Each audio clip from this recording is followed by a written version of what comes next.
It's a world gripped by uncertainty, split into factions. Welcome to Planet UKIP 2. Yes, 2, because they're having their second leadership contest this year. Bournemouth, September. Watch as the alpha male, the UKIP leader Nigel Farage, hands power to the new alpha female, Diane James. But her heart isn't in it. 18 days later, she's gone. The European Parliament in Strasbourg, October. Another leading light and possible future leader, the MEP Stephen Woolfe, has been laid low after an alleged tussle with a colleague during a meeting. A few days later, he's out of hospital and out of the party. I will be withdrawing my application to become leader of UKIP. I'm actually withdrawing myself from UKIP. You're resigning from the party? I'm resigning with immediate effect. And this week, a leaked document suggested the party improperly spent EU funds on political campaigning in the UK. Another headache for whoever takes over the leadership of the pack. One contender is Suzanne Evans, a former Tory councillor who's fallen out with Nigel Farage and was briefly suspended for disloyalty. Also standing, Paul Nuttall, an MEP from Liverpool, who's been by Farage's side as his deputy for 6 years. There's another big beast in the UKIP leadership contest, and I'm told that today he can be spotted here, on the Cumbrian coast.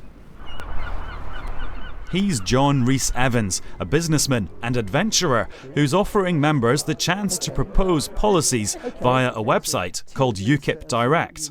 We've got really dedicated, passionate supporters who feel like they're not really being listened to and they're not even being used very well. Typically what happens is they just basically sit there until 6 months before a general election when they're contacted and asked to go out and leaflet and canvass. And even at branch level, people feel that there are not adequate there's not an adequate flow of communication up and down the party. I want to rectify all of that. Are you not going to take part in any hustings? He left a hustings, saying the contest was an establishment coronation and has made colourful comments in the past. He's in favour of the death penalty for crimes like paedophilia.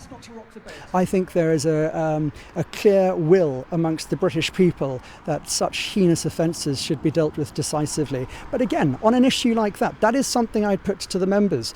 Our members are not going to agree with me on everything, and I don't believe that I would have any authority to have the say and determine the future direction of the party. I mean, what method would you use for the death penalty?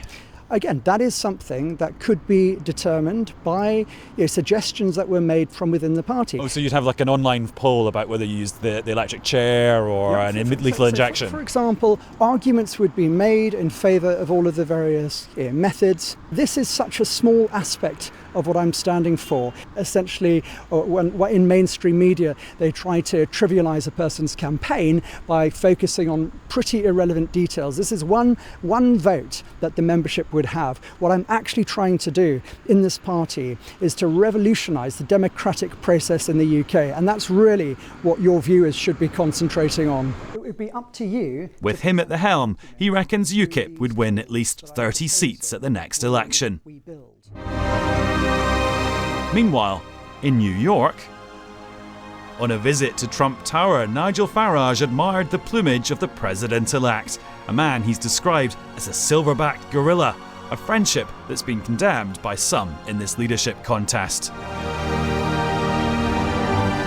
There are also elections to the party's National Executive Committee, a body that's been roundly criticised by roughly everyone.